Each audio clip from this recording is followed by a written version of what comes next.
Happy day! Welcome to our ATC video today.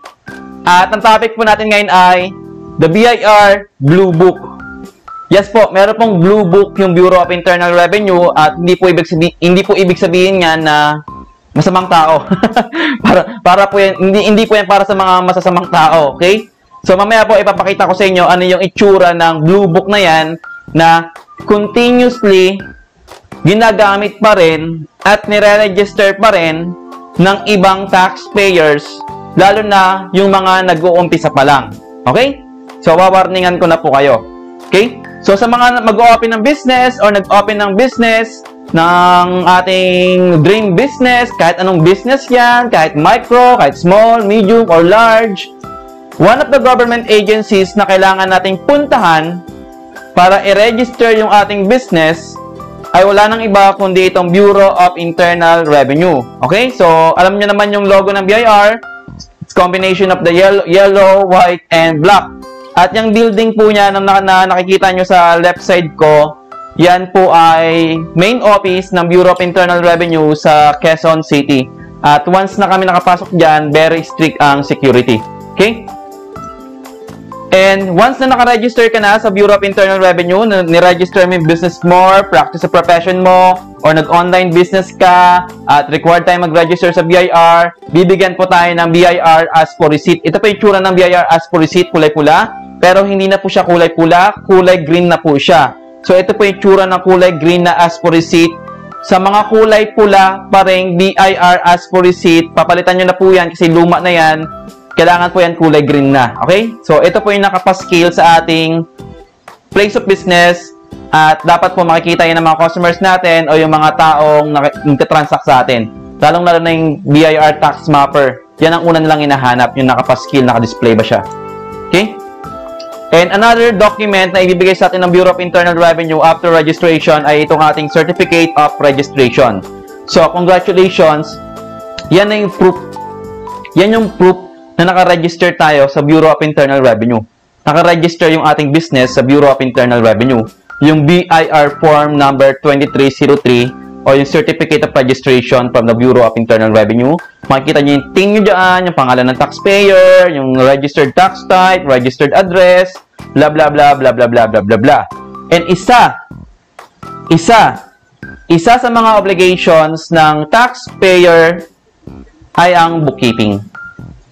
Ang bookkeeping ay, in simple terms, in layman's terms, yung recording of business transactions in our books of accounts. Okay? Yun ang bookkeeping. Kaya nga kapag na-tax map ka, hinahanap sa'yo yung books of accounts mo. Kapag wala sa registered place of business, penalty. O kaya, kahit na nasa registered place of business, wala namang record, penalty. O kahit na nasa registered place of business, may record, pero hindi naman naka-register sa BIR, may penalty pa rin, may violation tayo. Okay? So, there are three kinds of books of accounts. We have manual, loose leaf, and computerized books of accounts under po ng Bureau of Internal Revenue Rules and Regulations. At kadalasan po, ang nire-register ng taxpayer, kasi mas madali lang, itong manual. So, pag sinabing manual, handwritten talaga yan. Take note mali yung advice ng iba, suggestion ng iba, o yung pinapayo ng iba na yung ni-record mong business transaction sa Microsoft Excel, i-print mo, tapos idikit mo dito sa manual books of accounts. Maling-mali yun, ha? Unang-una, yung pag-record ng transaction sa business transaction sa Microsoft Excel or other spreadsheet na yan, ang tawag doon loose leaf. At ang loose leaf, kailangan muna natin ng permit to use o kailangan natin ng permit or approval from the BIR through our RDO na gumamit ng loose leaf. Yung loose leaf kasi ay isa sa mga books of accounts. Okay? Pangalawa, yung pasting doon sa manual books of accounts ay hindi considered na manual. Tama? Kaya nga sinabing manual eh. So, susulatan mo, i-record mo yung business transactions mo manually using your hand and ballpen, of course. Okay? Maliwanag po ba? So, take note, mali po yung sinasuggest ng iba na i-print mo yung transactions mo na nirecord mo sa loose leaf, tapos i-paste mo doon sa iyong manual books of accounts, mali po yun. Mapipenalty kayo doon. Okay? Ngayon, ito po yung Blue Book. Bakit siya tinawag na Blue Book? Kasi kulay blue. Kasi kulay blue. So, first time po namin yan na-encounter sa Baguio City, sa mga participants namin na nagdala ng Blue Book na yan. Kasi ang tawag nila dyan ay Blue Book. Okay? Pero ang title ng Books of Accounts na yan ay Simplified Set of Bookkeeping Records or SSBR. Ngayon, ang issue natin ganito. Yung Blue Book na yan, hindi na yan ini-implement o hindi na yan yung Books of Accounts na gagamitin dapat natin. Kasi ang tawag yan, Manual Books of Accounts. Pero dati pa yan. Dati pa yan. Kaya nga lang, after our trained law, effective January 1, 2018, tinanggal na yan. Tinanggal na yan. So, kung tinanggal na yan, dapat hindi na yan nire-register, hindi na yan ginagamit. Ang problema ngayon, after our trained law, January 1, 2018, forward, up to this year, 2021, meron pa rin nagre-register niyan. At inaaprubahan naman ng RDO through the frontliner. Okay? So, pag-aaralan po natin kung bakit siya bawal. So, the legal basis, iting legal basis kung bakit tayo required as taxpayer na mag-record ng business transactions in our books of accounts. Wala nang iba kundi ang ating Section 232 ng ating tax code. Okay? So, Section 232 ng ating tax code. Sa mga meron pong RWB bookkeeping, RWB bookkeeping po sa mga ATC students namin. So, turn your RWB book po to page number. Napit po natin. Ito nga po pala yung RWB book namin. If you want to learn how to record your business transactions in your books of accounts, meron po kaming RWB book para sa inyo na may package na exclusive ATC online videos para ipaliwanag sa inyo step by step kung paano po mag-record ng business transactions in your books of accounts. May mga legal basis din po ito kasama dito. Prescribed na po yung format, BIR prescribed format yung ating tinuturo dito kasi may format tayo ng recording para hindi kayo malilito. So, ito po, page number 64. Sa mga RWB bookkeeping seller of service, page number 64. Sa mga RWB book na seller of goods, ito po yung seller of goods natin. If your business is seller of goods, like online business, sa page number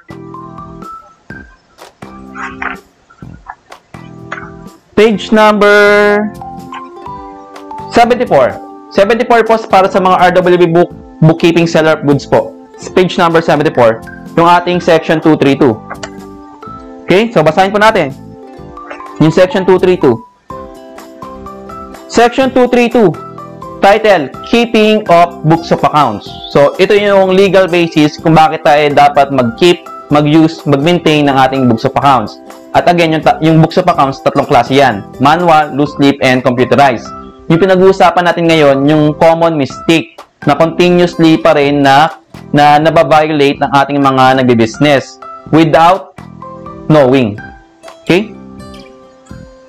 Letter A, corporations, companies, partnerships, or persons required to keep books of accounts. So, all corporations, companies, partnerships, or persons. Kung makikita nyo po dito yung sinabi, all corporations, companies, partnerships, or persons, hindi po binanggit yung individual taxpayer. So, ibig sabihin ba yung individual taxpayer exempted sa keeping of books of accounts? No. Under po ng Section 22, Section 22 ng ating tax code, makikita nyo po doon yung legal definition ng person. Yung sinabi niya po ditong persons. At yung person, isa doon sa mga person ay individual. Kasama sa definition ng person yung individual. So, pasok dito, pating estate and trust. Required by law to pay internal revenue taxes shall keep and use relevant and appropriate set of bookkeeping records duly authorized by the Secretary of Finance wherein all transactions and results of operations shown and from which all taxes due the government may readily and accurately be ascertained and determined any time of the year. So, malinaw po sinabi dito na yung ating books of accounts na gagamitin ay relevant and appropriate set of bookkeeping records. So, until now po, 2021, wala pong binababa yung Commissioner of Internal Revenue ng definition. Ano ba ibig sabihin ng relevant and appropriate set of bookkeeping records? Pero mamaya po meron kami ipapakita sa inyong legal basis para pagbasihan natin na ito yung pwedeng gamitin. Okay? Tapos, duly authorized by the Secretary of Finance, wherein all transactions and results of operations. So, dun sa phrase na yun, pakiguhitan. So, ito yung legal basis na ang i-record mo lang sa books of accounts mo ay yung results of operations and all transactions. Okay? And from which all taxes due the government may readily and accurately be ascertained and determined any time of the year. So, therefore, hindi nire-record sa books of accounts yung mga personal transactions. Like yung jewelry. House and lot for personal use. Yan, hindi naman ginamit sa business. Furniture sa bahay. TV. Refrigerator. Ano pa? Basta lahat ng mga personal transactions, hindi naman affecting the business or operations of the business or practice of profession, hindi yan nire-record sa books of accounts. Kasi doon sa Pampanga, nung nag-seminar kami, pinakita sa akin na participant natin yung kanyang financial statement at isa sa mga na-notice ko ay yung merong jewelry and clothes. Jewelry and clothes. Yun yung account title, Jewelry and clothes dun sa kanyang balance sheet. Tinanong ko siya, ano ba yung nature of business niya? Sinabi niya sa akin at kinwestiyon ko, bakit may jewelry and clothes? Ginagamit niya ba yung jewelry and clothes sa business niya? Hindi. Personal niya raw. Kung personal yun, dapat hindi yun nandoon. Hindi yun nandoon. Wala yun sa balance sheet. Wala yun sa income statement. Wala yun sa balance sheet. Cash flow, equity, notes to financial statement, tax returns, wala din yan sa books of accounts kasi hindi naman yan affecting the business or affecting the operations of the business or practice of profession. So, hindi kailangan i-record yan. So, common mistake po yun, ha? Common mistake yun. So, dati kasi dito sa Section 232, ito kasi amendment na nato ng Train Law. Before the amendment of Train Law, 2017 and prior years, may sinabi dito na simplified set of bookkeeping records or yung SSBR. At yung SSBR nga na yun yung tinatawag na Blue Books. Yun yung tinatawag po na Blue Book dati. Yan. Na inadapt pa rin hanggang ngayon at continuously nire-register pa rin ng ibang taxpayer sa ibang RDO hanggang ngayon after our Train Law 2021 na ngayon, pero mali. Ano ang magiging violation natin kapag you register, you use, you keep, you maintain this Blue Book which is not now allowed by our tax code section 232. The taxpayer will unknowingly, unintentionally, ignorantly violate our tax code. Specifically, that section 232 of our tax code. Kasi nga, tinanggal na yan. Okay? Yan ang issue natin ngayon. Yan ang issue natin. So, kung meron tayong violation ng tax code, National Internal Revenue Code of 1997, malamang meron yung penalty. At ang penalty sa books of accounts, kung makikita nyo yung checklist of violation na just in case ma-tax map kayo, nakalagay doon yung books of accounts na penalty. 1,000 to 50,000 pesos depending on your gross sales, gross receipts in accordance with the RMO 7/2015. So, kita mo na, nag-register ka ng books of accounts. Nakapag-comply ka. Nag-record ka ng mga business transactions. Updated. Nakapag-comply ka. Pero dahil hindi mo alam or dahil hindi rin alam ng frontliner sa RDO kasi inaprubahan nila na bawal na pala o hindi na allowed yung SSBR, subsidiary sales, yung simplified set of bookkeeping records, taxpayer pa rin po ang may penalty. Okay? Taxpayer pa rin po ang penalty. So, sir, bakit pala yung ibang RDO inaaprobahan pa rin yan? Dapat sila na nagbabawal na sila na dapat ang nagsasuggest sa frontline na hindi na yan pwede gamitin. So, minsan lang naman to minsan kasi, yung frontliner, hindi rin siya updated. Umaasa lang siya doon sa utos ng bisor niya o doon sa tinatawag na old practice. Ay, yung old practice, minsan, naamyendahan yan. Katulad ng ating Train Law. So, hindi rin siya updated. Kaya siguro, naaprubahan yung ganyang books of accounts na Blue Book. Which is mali. Bakit mali? Kasi hindi na siya allowed. Under our tax code section 232 as amended by our train law effective January 1, 2018. Okay? So ano palang remedy natin, sir? So kung hindi na siya allowed, anong remedy natin? Ang remedy po natin diyan, ito po yung books of accounts natin. So ang mangyayari, we have General Journal, General Ledger, Cash Receipts Journal or CRJ, and CDJ stands for Cash Disbursements Journal. And if your business is VAT registered, additional 2 books of accounts, subsidiary sales journal, and subsidiary purchases journal. Ba't ko nasabi yun? Hindi naman sinabi, sir, sa section 232 na General Journal, General Ledger, Cash Receipts Journal, Cash Disbursements Journal. Ito po, hawak-hawak ko po ay Revenue Audit Memorandum Order 1 Series of 2020. Bagong-bago lang po ito. Na-request ko po ito sa Electronic Freedom of Information. At very thankful po ako dun sa humahawak ng mga nagre-request. Kasi madali lang yung approval. So, Revenue Audit Memorandum Order 1 Series of 2020. Dati yung 2000, ngayon meron ng 2020, may bagong version. Ito yung manual. Ito yung manual ng mga revenue officer. Kapag in-audit ka nila, ito yung kanilang manual procedure. Okay? Alam niyo naman, pag in-audit tayo, meron tayong letter of authority. Tama? So, kung mapapansin natin dito, page number 6, sinabi niya dito, below are the regular accounting records being used by taxpayers. Letter A, journal. Tapos, journal consists but not limited to of the following. May sales journal, may purchase journal, may cash receipts book, o cash receipts journal, CRJ, may cash disbursements book, or cash disbursements journal, tapos ledger. Logically, isipin natin, may sinabi bang simplified set of bookkeeping records or blue book? Wala. So, ibig sabihin, pag na-audit ka, na-tax map ka, pinakita mo yung blue book mo, malamang meron ka ng violation. Anong violation mo? Section 232 ng tax code. As if hindi ka nakapag-record ng books of accounts mo. Kasi nga, mali yun. Illegal yun, void yun. Hindi yun ang minamandate sa'yo na gamitin mo. Pero ginamit mo unknowingly, kaya nga lang, ignorance of the law excuses no one from compliance therewith. Hindi natin pwedeng sabihin na, inaprubahan niya ng frontliner. Yan ang binigay sa akin. Yan ang sinadjust sa akin. Baka sinadjust sa'yo. O ito yung binigay ko pero inaprubahan. Kaya nga lang, hindi po kasalanan of fault ng frontliner yun. Fault pa rin yun ng taxpayer. Tandaan niyo po yan. Hindi po hinahabol ng BIR ang frontliner, bookkeeper, accountant, lawyer, consultant, management. Ang hinahabol, taxpayer pa rin. Kung ang business nyo ay individual or sole proprietor, ikaw na nakaregister, pangalan mo, ikaw ang susulatan ng Bureau of Internal Revenue kasi meron kang violation. So, our bottom line, our point of view here is to avoid this violation is, just in case na commit nyo na, meron kayong blue book, we will tell you, we will teach you kung paano siya i-remedy. Okay? Paano siya i-remedy. So, dito sa binasa po natin, ito yung manual ng mga revenue officer pa nag-audit sa atin. At wala dito sa manual yung sinasabi na blue book or simplified set of bookkeeping records.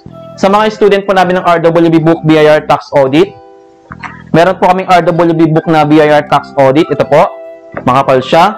Ito naman yung manual natin. Kung merong manual yung BIR sa audit sa atin, tayong mga taxpayers, meron din tayong manual. Ito po yung manual natin. At ginawa po namin to sa ATC para po ma-educate kayo ng tamang BIR tax audit. Para hindi tayo mangmang. Para hindi lang tayo oo ng oo dun sa sinasabi ng revenue officer na nag-audit sa atin. Para nakakatulog tayo ng mahimbing sa gabi. Okay? Sa mga RWB book owner namin ng BIR tax audit, please send your RWB book number on our Facebook page. At ibibigay namin tong manual na Revenue Audit Memorandum Order 1 Series of 2020 para alam natin ano yung moves. Ano yung mga moves na pwedeng gawin ng mga revenue officer pag in-audit tayo. Okay? So, bottom line, wala po dito yung sinasabing simplified set of bookkeeping records or blue book. Okay? So, ano palang mga books na available? General Journal, General Ledger, Cash Receipts Journal, Cash Disbursements Journal. And if your company is VAT registered, we have Subsidiary Sales Journal and Subsidiary Purchases Journal. So, add ng 2, bali 6. Okay? Ngayon, ang gagawin natin, just in case na, sir, paano yan? Naka-register na ako eh. Late ka na. So, kasalanan ko pa ngayon.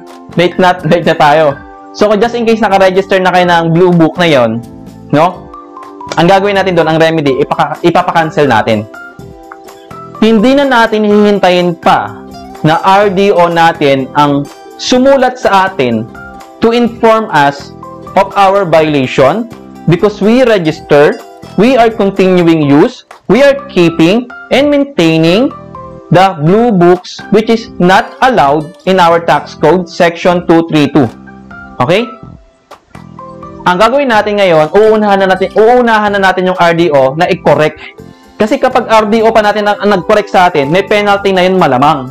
So, ang gagawin natin, uunahan na natin yung RDO, i-correct yung mistake natin, yung violation natin. So, paano natin siya i-correct? Pupunta ka ba ng RDO, makikiusap, luluhod, iiyak, magsusuot ng punit-punit na damit. May mga ganun eh, nagsusuot ng punit-punit na damit para magmukhang kawawa. May mga ganun eh. Hindi. Ang gagawin po natin, mag-request tayo. At ang request natin ay in writing, hindi verbal. Kasi yung verbal na request, mahina yun. Mahina yun, tsaka magmukha kang tanga doon. Hindi ka papakinggan. Okay? Ang request dapat in writing. Katulad po na ito. Ito po yung request letter natin. Itong request letter natin ay free. Ibibigay po namin sa inyo to ng free. Mag-message lang po kayo sa Facebook page namin. Hindi po YouTube, Facebook page namin kasi sa YouTube walang attach ng file.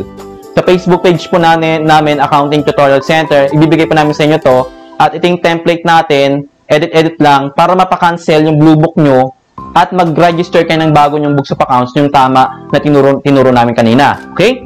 So, pag-aralan po natin. So, this is the format. Insert lang yung date. Insert the name of RDO kasi naka-address to kay RDO nyo. Insert the RDO number and insert the address of RDO. Title niya, request letter. Ano nire-request mo? For cancellation of registration and approval of simplified set of bookkeeping records, SSBR. Nag-request tayo na cancelin yung na-register natin previously na mali na yung blue book. Ito, nire-request natin dito sa letter na i-cancel nila to. Okay? Kasi mali nga yan. Okay? Usahin natin.